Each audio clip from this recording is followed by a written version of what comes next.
Kabar penundaan pelaksanaan Pilkada serentak 2020 karena pandemi COVID-19 atau virus corona di Indonesia, Kota Balikpapan, khususnya langsung mendapat respon beragam dari para penyelenggara. Sebelumnya pemerintah kota bersama DPRD Kota Balikpapan menyepakati naskah perjanjian hibah daerah untuk pelaksanaan Pilkada Balikpapan 2020 sebesar 56 miliar rupiah. Dari jumlah tersebut, 40% diantaranya sudah diberikan kepada KPU Kota Balikpapan di tahun 2019.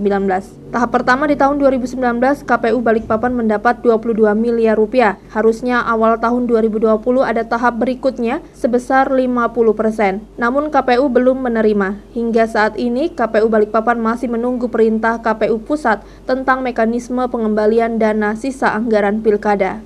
Seperti yang dikemukakan Ketua KPU Kota Balikpapan Nur Toha, KPU Balikpapan siap mengembalikan anggaran pilkada atau dana hibah yang belum dipergunakan dari pemerintah Kota Balikpapan. Menurut Toha, anggaran KPU Balikpapan yang telah terserap 30% dari 22 miliar rupiah untuk beberapa kali sosialisasi, bimbingan teknis, kemudian juga ada penyelenggaraan lainnya. KPU Balikpapan siap mengembalikan anggaran yang belum digunakan sesuai dengan petunjuk dari KPU Pusat nanti. Setelah KPU Balikpapan mengembalikan anggaran pilkada, selanjutnya pemerintah ingin menggunakan untuk hal yang lain. KPU menyerahkan sepenuhnya kepada pemerintah daerah. Mengenai detailnya, penggunaan dana anggaran pilkada akan disampaikan oleh sekretariat kepada komisioner KPU penggunaan dana terhitung dari 2019 sampai Maret 2020. Mengenai teknis pengembaliannya, KPU Balikpapan masih menunggu Perpu yang akan dikeluarkan. Dari total anggaran 56 miliar, kemarin terskenario pencairannya itu 3 tahap. Pertama 40%, yang kedua 50%, yang ketiga 10%. Yang sudah cair 40%, ya 22 miliar itu. Nah, 22 miliar itu asumsinya itu bisa membackup seluruh kegiatan mulai tahun 2019 sampai awal 2020 ya. Nah, di Balikpapan ini kita bersyukur karena pencairannya langsung 40%. Teman-teman yang lain tuh banyak yang kurang itu.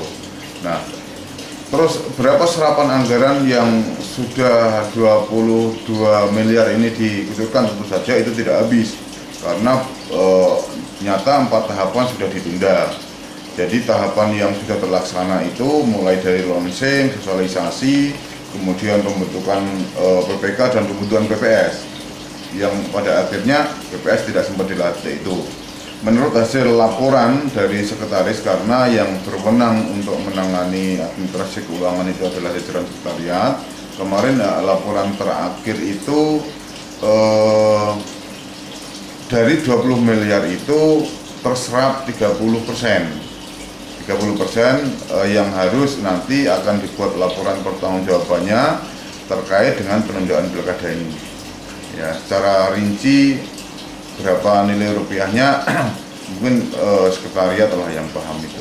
Instruksi dari KPU Kabupaten Kota tidak boleh menggunakan anggaran di luar kewenangannya kecuali nanti ada petunjuk berikutnya. Petunjuk berikutnya itu apa? Ya, Perpu itu sendiri. Jadi begitu tahapan ini ditunda, sudah praktis penggunaan anggaran tidak diperbolehkan. Ya. Nah, kapan bisa diperbolehkan? Nanti nunggu Perpu. Tim Liputan TV Beruang melaporkan.